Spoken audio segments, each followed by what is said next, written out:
In his second letter to the church in Corinth, the Apostle Paul writes in chapter 3, verse 5, "Not that we are competent in ourselves to claim anything for ourselves, but our competence comes from God."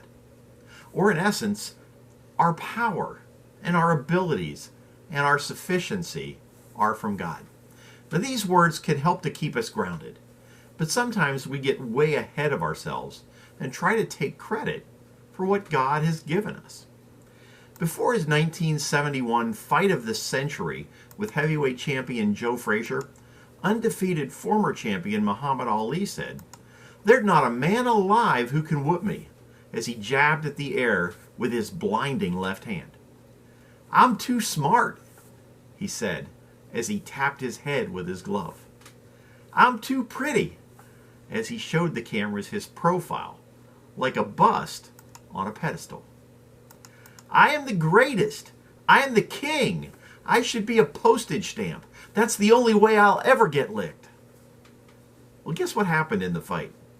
To the amazement of many, especially himself, Muhammad Ali was defeated by Joe Frazier on that March night at Madison Square Garden. And Frazier punctuated the victory with a thundering knockdown of Ali in the 15th and final round. When your confidence in your own ability and resources becomes pride, and then that pride becomes arrogance, you're headed for trouble. In Proverbs chapter 16, verse 18, the Bible says, "Pride goes before destruction, a haughty spirit before a fall." So, how do you find balance?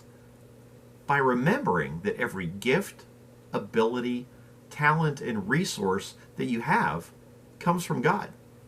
Now, confidence is essential to success, and there's nothing wrong with recognizing the gifts that God has given you. But the difference between self-confidence and Christ confidence is found in who gets the credit. A good way to keep this thought in the forefront of your life is to practice the art of thanksgiving each day, not just on the fourth Thursday of every year.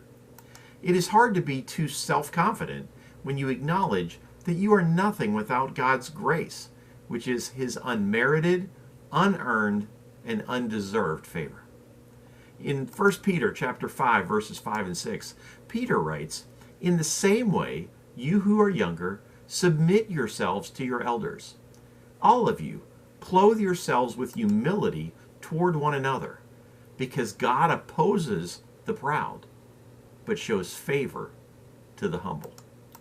Humble yourselves, therefore, under God's mighty hand, that he may lift you up in due time."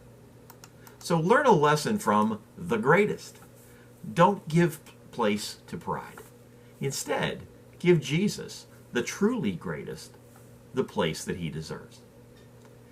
Our Primetimers group of senior adults is having their Christmas luncheon this Friday at 11:30 a.m. in rooms 101 and 102.